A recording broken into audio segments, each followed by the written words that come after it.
Hi, everyone. I'm Diversity Dana. I'm an equity, diversity, and inclusion specialist. And what that means is that I help companies build diverse brands and inclusive cultures where team members want to stick around, basically. I've worked across a wide range of industries and organizations, from startups to government agencies, consultancies, banks, titans of industry. And I develop and deploy ED&I programs and initiatives. I deliver and design learning.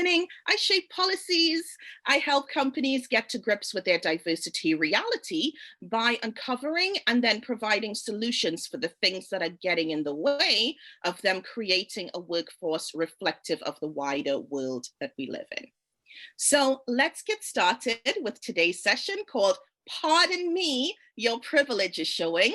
I always like to give them creative names. And the first thing that I have to say is this. This is where we always end up starting. Don't you dare tell me I'm privileged, is what happens when I run these, when I talk about privilege. Actually, when I said to my husband that I was going to do my next session on privilege, he did a face like this and he was like, "Are you sure about that?" And the reason is because my sessions on privilege are my angriest sessions. Seriously, every time I run a session on privilege, someone ends up getting mad at me. And spoiler alert, it's often the most privileged person in the room, right? But that just shows me that we need to talk about it even more, because somewhere along the line, the word privilege has become an insult, like almost a derogatory term, but it really isn't. And that's why we're here today. So being open and being able to talk about privilege requires us to acknowledge something at first. And that is this. The way that you as an individual see and experience the world is not the way that everyone sees and experiences it, right? We all experience the world differently. And I think if you can hear this and accept it as fact, we are off to a good start, right? That this is the basis, right? We need to understand that not all of us live the world in the same way. So, with that in mind, let's jump right in and start talking about what privilege actually is. And this is the best way that I can explain it. Imagine that we are all together and we are running a race. Let's say it's 10K, right? We're all trying to get to the same endpoint, the same finish line. Privilege means that we all have different starting points along the race.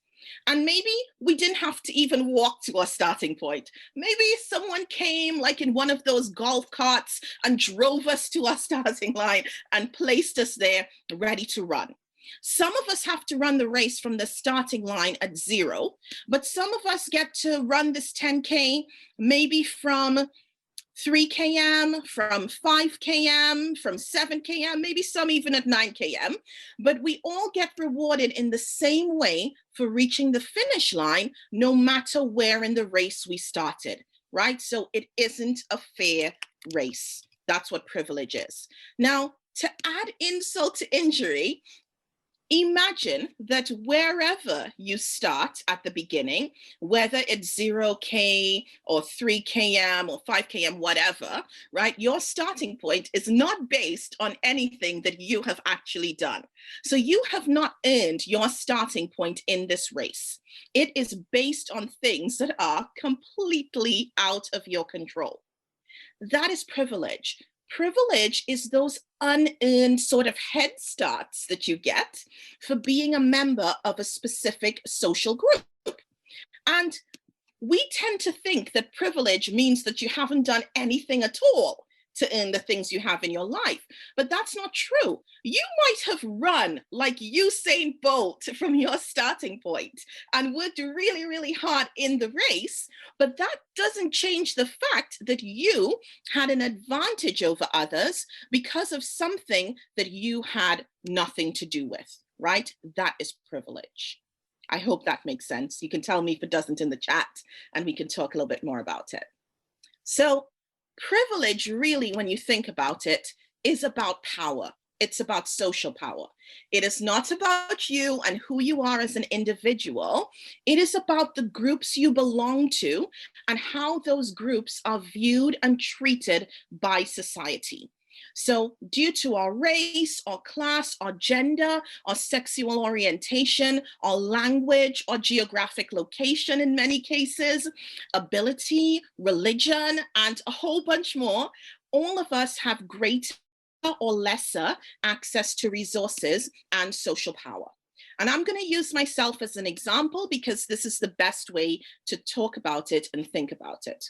Just as a note, when you're talking about privilege, to kind of get people's defenses down, because this can be really emotive, it's always a good idea to start with the privileges that someone doesn't have, unless of course they have all the privileges and then they're just going to get really mad at you. But a good starting point is with the privileges you don't have. So this is why I'm talking about it in the way I am. And we're going to look at me as the example. Now, some of you don't know me very well, and that's okay, because if we're talking about privilege that I don't have, there are two very obvious things. What are the two obvious bits of privilege that I clearly don't have? There are two things about me that means I have less privilege than other people. You don't have to feel shy about writing it. It's very, very obvious. Chime in the chat. Great, exactly, right? It's race and gender, race and gender. Okay, so those are the two areas where I don't have privilege, right? Fair enough. However, I do have a whole bunch of other privileges. So we had two that I don't have, right? I think there's a third one. And some of you, I'm going to say this and you're all going to go, no, never. But my third little bit of privilege that I don't have is that I am not naturally an extrovert. And you are probably watching this session and thinking that's a big lie. But Fiona can tell you that that absolutely is the truth, because 5 minutes before this session, she was going, Dana, don't worry, you can do this. You can do this. It's going to be great. And when I'm finished with the session, I'm going to lie down on my bed, face down, thinking, oh my goodness, thank goodness I did that, right? So I have some learned extrovert behaviors, but inside, I'm a bit of an introvert. So those would be the privileges that I don't have, right? And the world is built for extroverts. We can talk about that later. Now let's talk about the privileges I do have, right? Socioeconomic would be one. Middle class upbringing and life now. I'm a homeowner, I work, we're financially comfortable. That would be one. My education, I speak English as a first language, even though I'm an immigrant. I live in the UK. From a geographical perspective, that is in the developed world, right? I don't have a disability. I'm cisgender. I'm in a heterosexual relationship. I'm of the Christian faith. I'm neurotypical. That is a lot of privilege, right? In one person, in one package. And this is really important. I'm trying to make a really important point here. Not having certain privileges, right? So an absence of certain privileges does not mean that we don't have other privileges. It is very possible to have privilege in some areas, but not in other areas. And I think that this is something that people forget. When someone tells you that you're in a privileged position, it does not mean across every single facet of your life and existence, right? I think it's also really important to note that some privileges are more powerful than others, right? Class privilege, racial privilege, and to some extent, gender privilege, depending on where in the world you are specifically, are huge, and they trump a whole lot of other things. And so I think that is part of the reason why white privilege gets so much attention. And it's because it's one of the biggest pieces of privilege that gets people forward in life, whether you want to admit it or not, right? Things like loans and finance and housing, all of those things are systematically tied to race, right? Now, I'm going to say this because it's true. Don't at me. Every single person who is listening to this today has some degree of privilege, right? And I know this for sure because you have internet access to be able to come into this session. You are here with me in the middle of the working day. And so without knowing anything else about you, I do know that. But if you disagree with me, that's fine. I want to give you something else to think about. And that is that privilege lies in the things you don't have to think about. Privilege lies in the things you don't have to think about. And what do I mean by that? If you have never worried if you could get into a building or out of a building, that's privilege. If you've never had to worry if you and your partner were okay to have a public display of affection, even something as simple as holding hands, that's privilege. If you've never had to worry about what toilet to use, that's privilege. If you've never had to worry about your natural hair being seen as unprofessional, that is privilege. If you've never felt panic when you see a police car or in an airport where you get pulled out of the queue, that is privilege. If you've never had to worry that someone is going to assume you're the receptionist because you're a woman, or you're an intern because you're young, that's privilege. If you've never had to worry about being understood or misunderstood or being able to interpret social cues, that is privilege. And those are just examples off the top of my head where I'm getting passionate. There are so many more things, right? Now, every time I start talking about privilege, I start hearing some common things. And the first thing that I get from Angryville is this one. Excuse me? I have worked hard for everything I have. And my comeback to that is, did you? Did you really? Because you did not work for the color of your skin. Being born male or female is decided way before you have coherent thought. Sexuality, out of your control. Your upbringing, so your parents' income and lifestyle, how did you control that, right? Where you were born in the world, also outside of your control. And even ability in many cases is genetic. So we cannot say that, right? We do not work for everything that we have.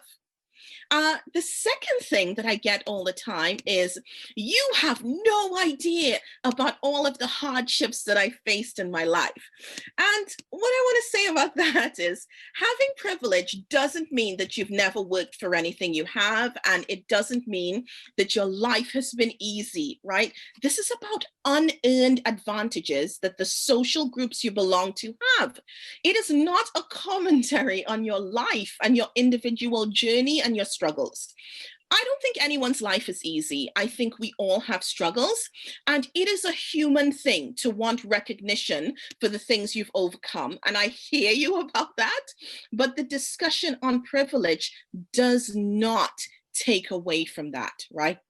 And I'm seeing that in the chat as well. People do try to detract from the privilege they have by demonstrating their hardship.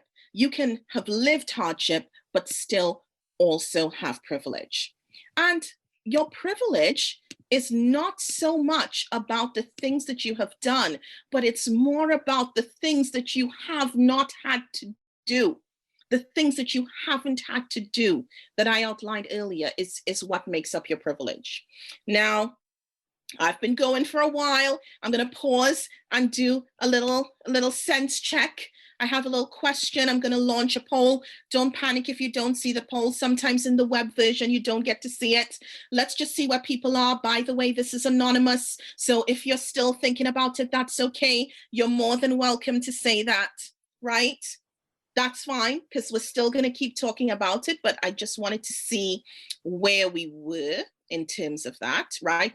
If you can't see the poll is saying, are you now convinced that you have some privilege? And we have three options. One is, yes, I do have privilege. One is, unsure, I'm thinking about it. And the other one is, no, I definitely don't. And we have a great comment from Aid in the chat, which is that he has lots of privilege. Some things are harder, but much more upside for him in life overall. And I think that might be the case for for several of us who are on the call. I'm sharing the results now. No surprises, right? Everyone's with me where we are right now. However, this is just the beginning, right? Because normally when we get to this point and people are like, okay, all right, I have some privilege. What do you want me to do about it? Give it up? Feel bad about it, right? You cannot choose to give up your privilege. Privilege is by definition an unearned advantage, and you cannot choose not to have it, right? You have it. Deal with it. It's yours. It's there. And we all just have to deal with what we've got. I want you to use your privilege. And Emma has already started talking about this in the chat, because our privilege is an opportunity to change the world, right? And I don't mean that in a trite way. Your world could be your little world that's around you, not the whole world, right? And that would be okay too. And there are many, many things that you can do with your privilege, but we only have an hour, so I choose my top 5, and I'm going to share my top 5 with you. But before that, I'm going to pause and read some comments from the chat, right? So Susie is bringing up a great point about ability. Everyone has ability, yes. But again, this is a spectrum, right? Some have less ability than others, which is why we're talking here. Raquel sharing that she had privilege compared to other Texans this past week who were without heat and without power and really struggling in the snowstorm. Great comment. Socioeconomic privilege is really interesting because childhood was challenging, but status has changed now. I love that. And this is something that I talk about all of the time, right? So you have some privilege that you have earned, right? As opposed to unearned privilege. I still want you to use that privilege, right? But what I've realized though, is that people who have not been a position of privilege and then move to a position of privilege, like from a wealth perspective, especially, never forget what it was like when they did not have that privilege. But I want them to do more with that privilege. Love it. Okay, Yadira sharing as well. Oh, that's a really interesting piece of privilege. Doesn't have an accent, even though her first language is Spanish.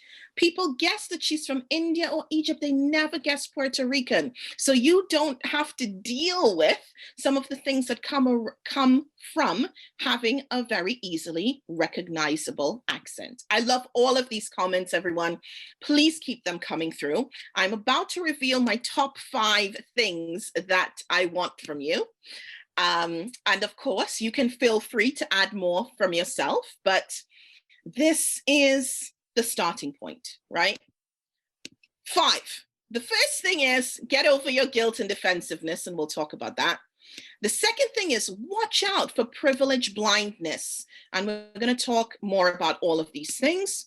The third is to use your voice. The fourth is to expand your circle. And the fifth is to listen. And I've put really, really listen, right? So let's start with the first one first, which is get over the guilt or the defensiveness that comes with having privilege. So right now in this moment, you might be feeling really good about accepting the privilege that you have. However, after we end this session and you go out into the world and someone says something to you about your privilege, you might not feel what you're feeling in this moment. Tied to discussions about privilege is always a shed load of guilt. I don't want you to feel guilty about your privilege. And the reason I say that is because it's out of your control, firstly. But the second reason is that guilt and shame, to me, are useless. It stops people from moving forward, right? So I think so many of us acknowledge our privilege and then get stuck in, oh no, I have so much privilege. I didn't ask for this. I feel so bad about it. Woe is me. What am I going to do? And of course, it is okay and valid and human to feel all of those things. But I want you to feel them for a minute and then move on. Don't live in that space. Move forward and take some action, right? Don't be defensive. Don't live in that guilty place. Own it and think about what you're going to do about it, right? The second thing that I have here on the list is about watching out for privilege blindness. And what do I mean by privilege blindness? Which I don't even know is an actual thing, but I've made it up. I'm calling it. It's a thing now, right? Our privilege can blind us to the realities of those other lived experiences of the people around us. And we're going to look at some examples right now. I know this is the bit of these that you love the most, but just as a reminder for the first timers, when we do these exercises, it's never about shaming anyone. So I would have redacted all social media handles and just use first names only unless it is a public news source. Let's watch some privilege blindness in action. Okay, the first one up is this, a tweet from Alice. Alice says, I'm all for hashtag tax-free tampons, but aren't we all switching to reusable products and sustainable sanitary products anyway? Now, for those of you who aren't in the UK, on January 1st, the tampon tax was abolished here. So basically, when Britain was in the EU, tampons had to be taxed at a minimum of 5%. That is an EU directive, which is the reduced rate of VAT, and it was being taxed. But then after we left the EU, the tax was removed, making tampons cheaper overall. And Alice has this tweet, right? So now tampons and sanitary pads are cheaper, but Alice says, aren't we all moving to reusable products? What do we have to think about this? I'm going to the chat, right? Right, we've got it, right? Not everyone has the means to do this. Also, we all, who is that we? Right? The tampon tax is really important for people who have period poverty. And many of the people who are in period poverty do not have access to the facilities that make reusable products a possibility for them, right? So the people who this is for are not included in that we all, right? Thank you, Victoria. Not everyone has the means, despite them wanting to do the best thing for the environment, right? They cannot financially do it. They don't have the facilities to do this, right? So that's a little bit of privilege on Alison's point. Catherine saying, yeah, it's a bit of a distraction tactic. And I completely agree with that as well. Okay, let's take a look at the next one. Let's take a look. Simon. Having seen how ill my wife was with COVID and looking at the daily figures of over 1,000 deaths per day, I am genuinely struggling to see why people are so desperate to get their children in school. This is a controversial, is it controversial? I don't know, we'll find out. I have my eye on the chat and we already have an from someone. Simon has his blinkers on, says Danny. Yeah, Paul, saying because they need to go to work, right? Any other comments chimed in here? COVID is such an on the fence one. Also because children are struggling. Lots of people need to work. They can't from home. Some people have no other means of childcare. They can't afford it, right? Little tongue-in-cheek comment from Tracy that I'm absolutely loving about what moms do when people are ill, right? So many people have struggles at home. People have dependencies on their time. Thank you. Yes, work-life balances. Yeah, okay, so Myra's feeling a bit controversial, right? Impossible to work from home with toddlers running around, but my sister's a teacher and I'm terrified for her to return unvaccinated. And I agree with you. This is a controversial issue and it's why I included it. What is my issue about this is I am genuinely struggling to see why some people are so desperate. That's what my issue is with this statement. Are you really genuinely struggling? Can you not honestly think about a reason why people might, right? Can we not see someone else's perspective? Hannah is a lovely person who says grief can make you temporarily blinkered. Yes, right? And I agree with Myra as well. It's a tough one, but what we're looking at here is the blinkeredness of the statement and the blanket application of the statement, right? So Aid is saying, yes, again, it might just be grief and heightened emotion. All right, next one. Emily tweets, if you're offended by the thought of a woman's only gym, you are the reason they would be beneficial. And JT responds, oh, it's a slippery slope. What's next? Women's only grocery stores? Women's only airports? If you don't feel safe in a space because of unwanted attention from men, then report it to personnel at the gym. If they don't do anything, demand your money and leave. Simple. Any thoughts? I started laughing as well. Oh my goodness, we just have the laughing. Okay, Rachel is like, thanks for that, JT, it's hilarious, right? Danny saying JT needs to have a word with himself, right? Victoria saying JT has probably not experienced any unwanted attention, right? So not with the program. It is totally not so simple. Yeah, okay. He needs some self-awareness, right? Absolutely.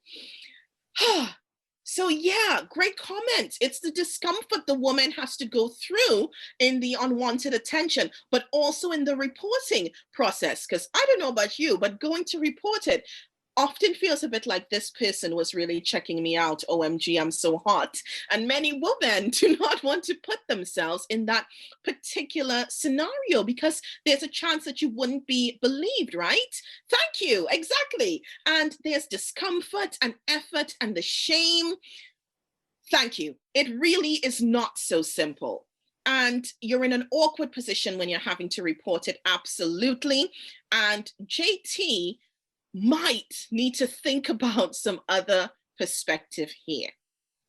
Okay, I'm going to go for the next one if we're ready.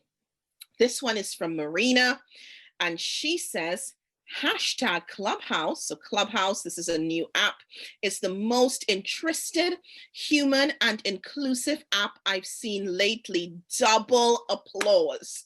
Okay, again, we have some laughter. Judah's like, WTF, what is this? Okay, so we got it in a one, right? It's inclusive for who? So basically, for those of you who don't know what Clubhouse is, I'm going to pause for a moment. Thank you for the prompt, Julia. Clubhouse is like, okay, literally, I've only been on it once. I'm going to do my best.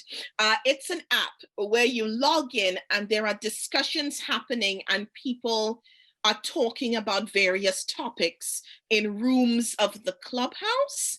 And you can join a room. If I'm making a hash about this, just help me in the chat. So you can join a room, and in that room, people will be talking about different things, and you can speak, and people are speaking. So it's like a talking app. Yes, okay. So if Insta is about images, Clubhouse is about chat. It's people chatting and talking about things. Right, comments. Even calling it Clubhouse sounds like a privilege from Julia. People are saying, look, it is invite only. So by its very definition of being invite only, it is exclusive. Also, it is audio only, no video. And while I do love being able to listen to things in my gym jams, unfortunately, people who struggle with their hearing are not going to be able to take advantage of the experience, right? There's not even video for those who need lip reading. Right? The membership criteria, Emma, is just somebody has to invite you. So I think there's been this moment of people feeling extra cool because they've all had invitations. I'm not sure where you get the invitations from.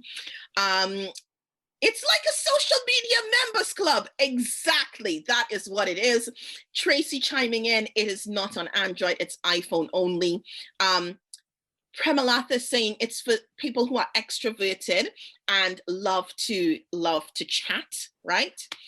So there we go. That also might be a little bit blinkered, because it does feel a bit like a secret society.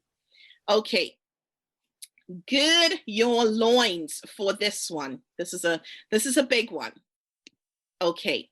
So this one is about the story of Ethan Bourne. I don't know if you remember this from mid-January. He was from Waltham Forest in London, and he sadly died by suicide.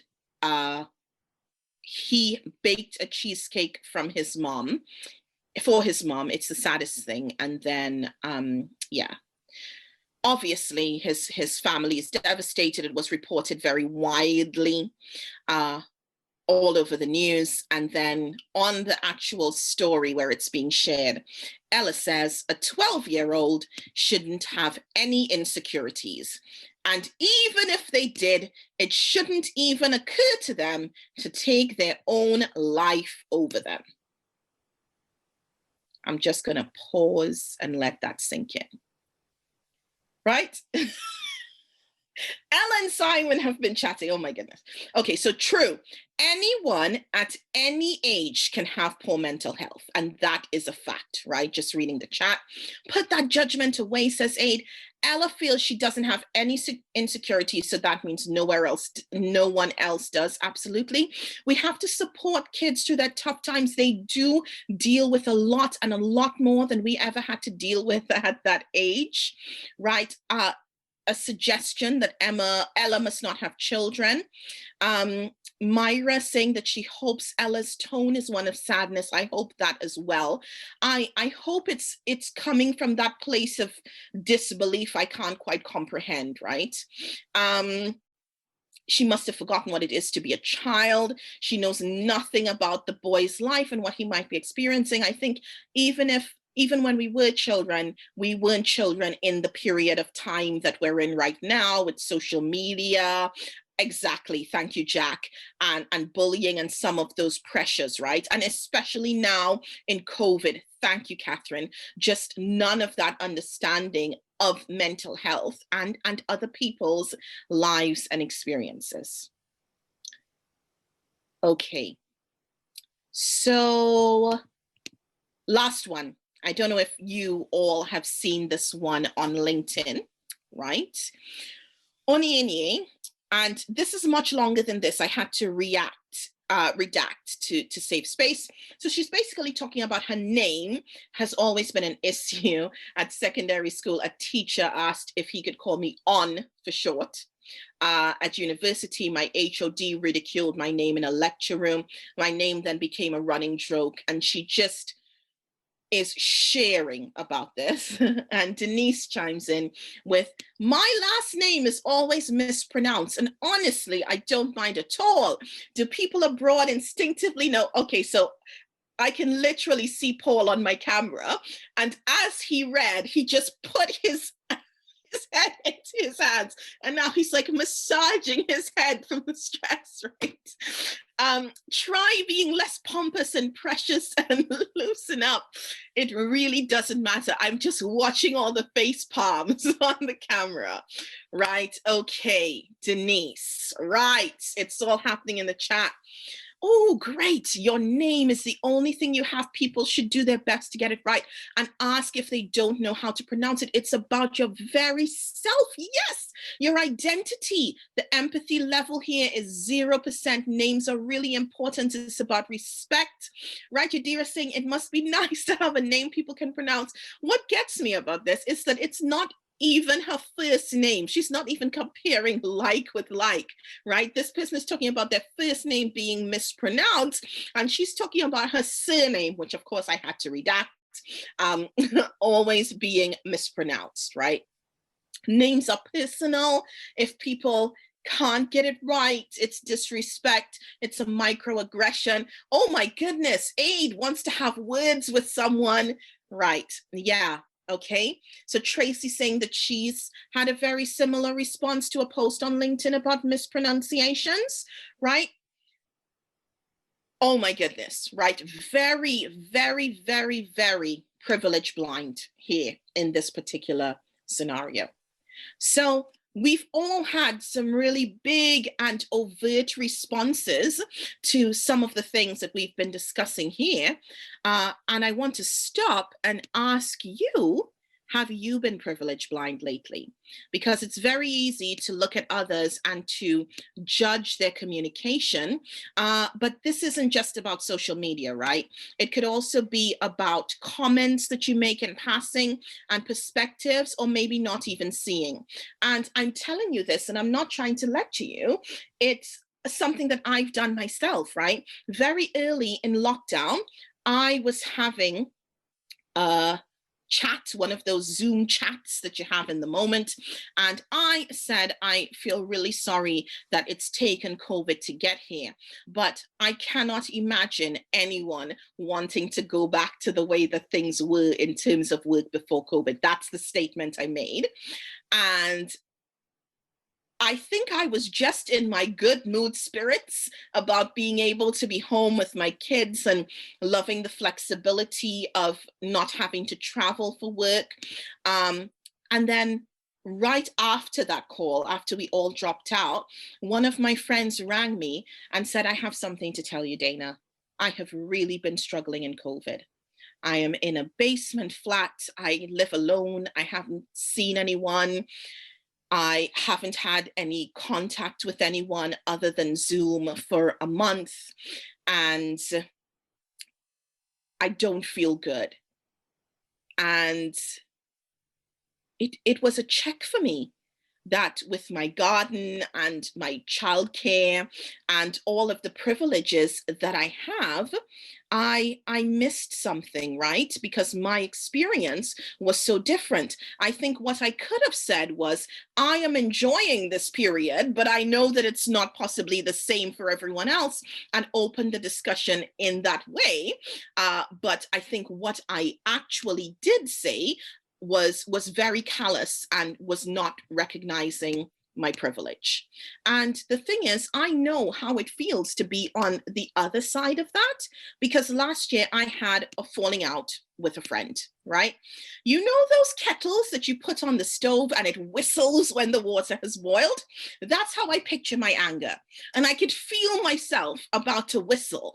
And so I said, let's take a time out before either of us says something that we regret, and let's talk again in a few days. And apparently that was the worst thing I could have ever done, right? How dare I take some time out?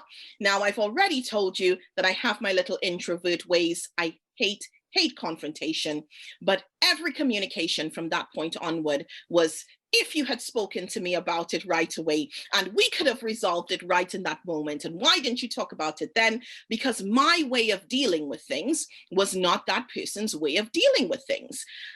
I have never felt less seen in my entire life. And there are two reasons why I have to be careful, not just with anger or with any strong emotion. It's about two stereotypes that I have to be careful to try and avoid. Can anyone guess what those two stereotypes are that I have to be careful about? They are tied to the areas where I don't have privilege. So yes, Raquel, she's in it, right? Angry Black woman is the first one. I have to be really careful when I get angry in a way that some people don't have to be careful about. I remember once, it only happened once in my career, I got upset with a coworker and they escalated it to management and said I was aggressive. Right.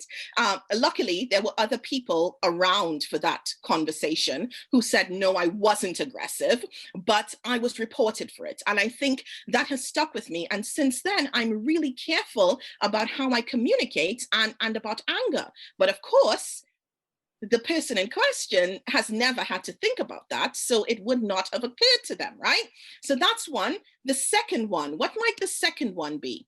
Why might I have to be careful with expressions of emotion? So one is the angry Black woman stereotype, but there's another one that has to do with being a woman. Okay, so hysterical woman, absolutely, or emotional female. So emotional, so hysterical, so over emotional, right? Literally, my first 2 years in consulting, All of my feedback was like, Dana, you have to be careful. Don't be so expressive. Don't show so much emotion. And it is not like I was crying in work every day, right? Sometimes the emotion was too much joy or too much excitement or whatever it was showing. Or somebody said something and I made a face, right? I have a very expressive face. And I have learned over time to control that and to step away when I'm feeling excesses of emotion and come back, right? And does that suck? Yeah, it does. It's sad that things have to be that way and that I've had to learn that. But it goes beyond that, right? And in that scenario, the person in question was completely privilege blind.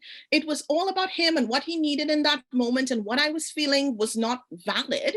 And I'm telling the story about the mistake I made and how it feels to be on the other side, because before I go on to the next thing, I just want to remind us that we have to be careful and we have to know how we make people feel. We have to think about how we make people feel when our privilege blinds us, right? I have a lovely comment. My boss tells me my face dances on calls, and I think that's just a brilliant way of saying it, right? Passionate female in engineering with a too expressive face have been asked to watch my tone and my face, right? It happens. Okay. So now the third thing that I'm asking you for, and it is to use your voice. And I'm going to share this amazing quote. It's one of my favorite quotes. It's from Lovey Ajayi, and it really resonates, right? If you have a microphone plugged into an amplifier, it is wrong for you not to sing. And I just love this quote, right? So Lovey's Nigerian, but she lives in America. And she has written this amazing book called I'm Judging You. And then there's some other stuff. I think it's I'm Judging You, the Do Better Manual. Anyway, it was a New York Times bestseller, and it is delicious, which I know is not the right word to describe a book, but it's my word and I'm going with it. I love it, right? So our privilege is us having that microphone that is plugged into an amplifier, and we got to use it, right? And there are so many different ways to use your voice, and it's different for every person. I'm not going to tell you how to do this. I want you to drive within your own level of comfort, right? So today I'm using my voice for education. Maybe you will use your voice to address privilege where you work or in your family or in your friendship circle, right? Earlier, when I was talking about privilege blindness just now, in every single one of those examples I shared, some lovely person chimed in and gave the missing perspectives really beautifully and gently. That might be how you use your privilege. Or maybe you are going to use your voice to share some of what you learned today with others who are in your circle so that you break down the negativity around privilege. But I think the point is, if you look around a room and you are one of the most powerful people or the most powerful person in that room, you have a job. And that job is to make sure that you are speaking up for people who are less powerful than you, and that you are using the privilege that you walk with to pull people who are further behind along with you. Okay, that is the job. That's the ask. However, I just have one caveat on this that I have to say really quickly. It is, do not use your microphone plugged into the amplifier to just yell at people, check your privilege, right? I do not know where that phrase came from. I know it's like a huge buzzword now, but actually it makes people feel really defensive. And there are much better and gentler ways to make the point, right? I think that just puts people on the back foot. But other than yelling, check your privilege at someone with all the pointy fingers and stuff, please do something with your voice. Don't waste it, right? Do not waste your voice. Okay. I'm going to this lovely comment from Jason, which is, lots of people tell my kids how lucky they are to have been adopted. They're not. They are unlucky that their birth parents can raise them. And I think that's just so beautifully, right? Thank you, Trista. Use your voice responsibly and take feedback on the way that you're using your voice. I'm also getting told that I am not the definition of an angry Black woman. And so thank you so much for that. Right now, next up is expand your circle. And this one is a really tough one, right? Because every time I bring up this topic, all I get is, how do you expect me to expand my circle? And listen, I really empathize with this one, because yes, there's the internet and you can connect and follow with people on social media, but you cannot walk up to someone and say, I do not have a Muslim person or a trans person or whatever in my current circle of friends. Will you please be that person? Right? You can't do that, right? It is really weird and awkward. Plus, no one wants to be anyone's token friend, right? So, what can you do? So, I've been thinking about this forever and ever. And one night, after a few Prosecco's, I said to a friend, I wish I could take my network and share it with everyone. And that was like a eureka moment for me, right? Because that is literally what I want to do. And so today I am launching an initiative that is called Someone Else's Shoes. It is a YouTube video series. Fiona has a link to it, but I've told her not to paste it now because everyone's just going to go there and not listen to me. So we'll put it at the end. Someone Else's Shoes is a chance to share in someone else's lived experience. So I have 8 of them up at the moment, but they are so good. And yes, of course, I have to say that because I made them, but just listen to me, okay? There's my friend Sue on there, who was a white woman living in South Africa during apartheid. Okay. There's Mario. He came out as gay in Mexico, where there is a massive stigma around homosexuality. There is Priyanit, who has a degenerative disability called Charcot-Marie-Tooth syndrome. There is Joe, who's also on here right now, who is a white woman who has a mixed heritage daughter, and she talks about the complications around that. There is JT, who only just figured out that he's gay after dating women all of his life. He's found acceptance outside of the community, but not always within the community. He talks about that. My sister's on there. She talks about experiencing discrimination from someone who's the same race as you, and her experiences happened while she was in the US for school. My husband's on there as well, talking about his experiences, and there's a little bit of a special surprise as well. I encourage you to go and look after this. Fee will post a link at the end, and just immerse yourself in someone else's journey. My plan is to keep adding more videos as time allows. So you can subscribe if you want to see more or keep checking back. And of course, if you want to share your own story, if you're inspired after watching them, you know where to find me, please do. And so that really brings me to my very, very last point, which is listen. Really listen. And I wrote really listen because I've been noticing a trend lately of people listening, but listening to be contrary. So someone in a less privileged position shares their perspective, and then the person listening says, let me play devil's advocate for a second, or please will you allow me to challenge that, or whatever BS line they use to question someone else's lived experience. And we have to stop doing that. Can we just trust the person who is bearing their soul and sharing, and trust that they are telling us the truth? Because it takes so much to be vulnerable. And so we should respect that truth and honor it with our full attention, right? So absolutely, listening just to respond, all of that stuff. Let's not do that, right? If we want to take away privilege blindness, if we want to take those steps forward to start using our voice, we need to listen. And that is all 5. To recap, here's what they are. Get over guilt and defensiveness. Watch out for your privilege blindness. And we saw some privilege blindness in action today. The third one is use your voice however you want to use your voice. Expand your circle. And then listen, really listen. Those are the 5. Thank you so much for coming to watch this video. If you are wondering where you can find the Someone Else's Shoes series, you'll find a link in the description below this video.